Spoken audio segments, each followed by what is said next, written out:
Hello, and welcome to episode 2 of my debut YouTube series, Pricks of the Year 2025, a series highlighting the most amoral and most apocalyptic anuses that the rest of us have the misfortune of sharing this rapidly dying planet with. We've had a bit of everything this week. We've had serious allegations, a publicity stunt that was surprisingly tone-deaf for a man with such unfeasibly enormous ears, salutes from tragic tossers, and a video that made me cringe so hard when I watched it that I gave myself hemorrhoids and nearly ruptured my spleen. However, this week also saw the inauguration of Donald Trump as President of the United States for a second time, so feel free to take a wild stab in the dark as to who will be the main focus of this video. Look at him. Such poise, such grace, like a young Rudolph Nureyev. So with that in mind, do you know what? Fuck it. Let's just get on with it, shall we? Number 1. Donald J. Trump. In this instance, the J stands for... Jesus fucking Christ. On his very first day back in office, Trump signed a number of executive orders. There were the ones that even the UK's monster-raving loony party would deem too stupid to say out loud. A short time from now, we are going to be changing the name of the Gulf of Mexico to the Gulf of America, and which were met with precisely the level of respect they deserved. Then there were the flat-out nasty and hateful ones, which were about as well thought out as you'd expect.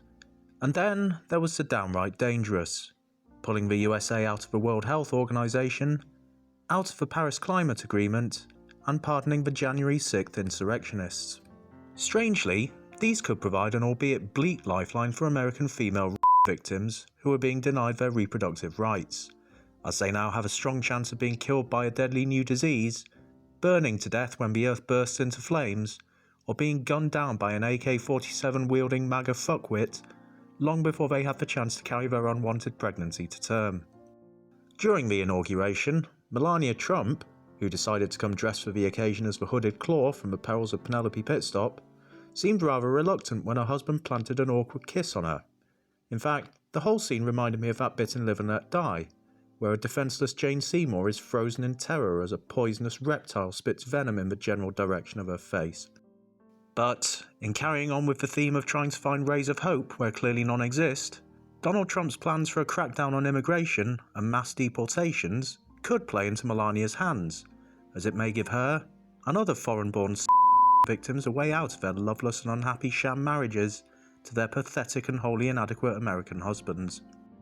It's bizarre to think it was only last year that Donald Trump's trial was all over the news, with him ultimately being found guilty on 34 felony counts. For us in the UK at the time, it was quite a strange and surreal experience watching the whole thing unfold, mainly because, in our criminal trials, it's traditionally the judge who's wearing a ridiculous wig, rather than the defendant. Of course, Trump has absolutely no cause to fear the possibility of prison, partly because he's packed the US courts with his own lackeys, yes-men and sycophants, partly because... This is America. We don't send our celebrities to jail. And partly because, even if he did wind up in prison, the amount of fried chicken and processed meats clogging up his sphincter would make it incredibly difficult for the other inmates to s***ize him in the showers, and in turn, sparing those poor inmates the arduous task of then trying to decipher what the orangey-brown residue on their was. Number 2. Donald Trump's supporters, acolytes, voters and enablers. They say you can get the measure of a man by the company he keeps, and, in Trump's case, the supporters he attracts. So it's no great surprise that the high-profile well-wishers at Donald Trump's inauguration read like a who's who of elite-level twatterdom.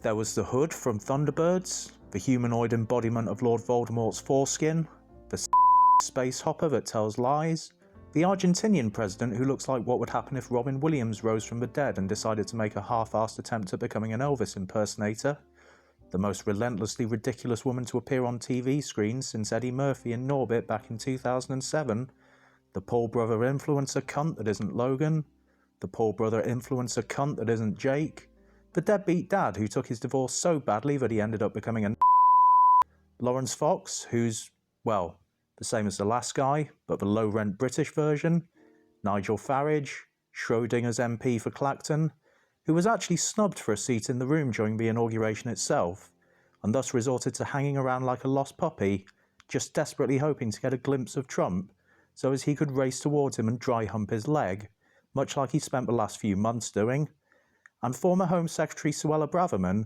who announced her attendance on Twitter via what proved to be, quite possibly, the worst video I've ever seen. And do bear in mind I say that as a man who's old enough to remember when 2 Girls, 1 Cup went viral. There's a buzz of optimism and hope in the air here because Donald Trump really represents a new dawn for America, for the West, and indeed for the world. Among Trump's other friends and allies are the likes of Hulk Hogan and Vince McMahon. And you know, I'm really racking my brains trying to work out what it is that these 3 men have in common. They're bringing drugs, they're bringing crime, they're rapists. I'm not a double standard type guy. I'm a racist to a point. Yeah. You know, fucking I don't give a fuck she's dirty. I'd rather underneath the ball, $100 basketball player to have it. If we're gonna fuck with the Hold it down, trying to take care of business. Keep it up. Nothing springing to mind. If Ivanka weren't my daughter, perhaps I'd be dating her, you know. We know you love your daughter Brooke, but tweeting Brooke's legs? Come on, brother. My dad did approach me about wanting to be the father of my baby in a storyline for TV, which again is only the second time I've ever actually said no to him for something he wanted to do. Nope, still nothing. Trump's other vocal supporters from the wrestling world of the 1990s were Glenn Jacobs, aka Kane, and Mark Calloway, better known as The Undertaker. During the run-up to the election, the Trump campaign hyped up the backing of these men as a huge coup, because of course, nothing screams it'd be a really great idea to vote for this man to become the leader of the free world, quite like endorsement from a bunch of old white guys who spent decades getting smacked in the head with metal folding chairs for a living.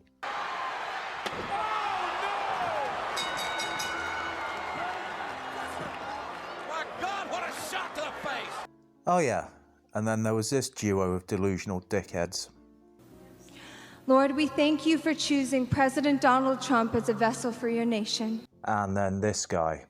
And he just said when Donald Trump puts his hand on the Bible and swears the oath to take care of the country, and he's the 47th president of the United States, I'm hoping it'll be this Bible, which is released tomorrow as a tribute to Donald Trump, the 47th president. It's GodBlessUSABible.com. There are only going to be 5,000 of these. And I know he's going to take the oath by putting his hand on several Bibles. He might do this one as well.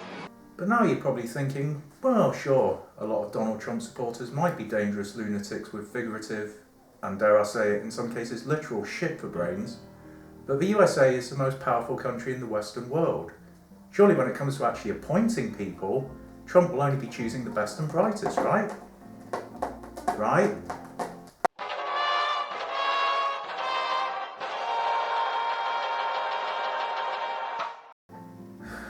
Yeah, I think Michael Corleone put it best in The Godfather 3 when he said this.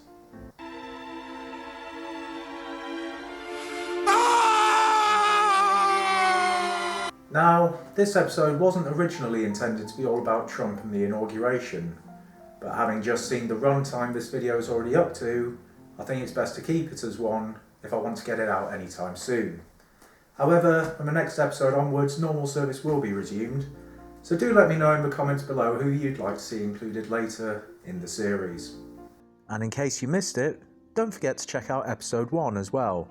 A, because your personal prick of choice might have already been covered in that instalment, and B, if you're enjoying this video, you'll most likely enjoy that one as well. And now, back to the video. And finally, number 3, Vladimir Putin. And now, to tie the video together, a glimpse into America's immediate future. Last week, 3 lawyers who previously represented opposition leader Alexei Navalny, prior to his not at all suspicious death in prison last year, were themselves handed prison sentences of up to 5.5 years, on not at all trumped-up charges of taking part in an extremist organisation. It is said that the lawyers, Vadim Kobzev, Igor Sigurnin and Alexei Lipster, will have access to the prison's exercise yard for the duration of their sentences, and this video shall be dedicated to their memories, as by the time this goes out, they'll have likely each died in a series of unrelated and not at all suspicious weightlifting accidents.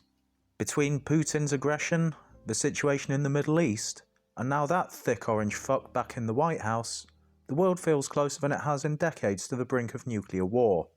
But in keeping with this video's loose theme of trying to find a needle of hope in a giant haystack of despair, I've been looking for upsides to the whole situation, and I think I've managed to find one. Yes, people are suffering and dying on a vast and horrific scale. Yes, the world stands on the brink of World War III. And yes, if the doomsday clock does indeed strike midnight, then we could all be wiped out at any moment in a giant ball of fire and radiation. But, if that happens, it's highly likely there'll never be another Mrs. Brown's Boys Christmas special. So, that's it. I'll be back with new content as and when I have it, but in the meantime, feel free to peruse what I've already got on the channel. And don't forget to like, subscribe, comment, share, ring the bell, tell all your mates, etc. I may be a relative novice to this YouTube stuff, but I'm already painfully aware that trying to get a channel off the ground is an absolute bastard. So any help you lot can give me would be much appreciated. You may be interested to know that I'm also on Instagram, and despite Elon Musk's best efforts, I'm still knocking around on the 4chan-esque hellscape formerly known as Twitter, and I shall put the links in the description. So, I shall sod off for now. Thank you very much for watching, and I'll hopefully see you all again very soon.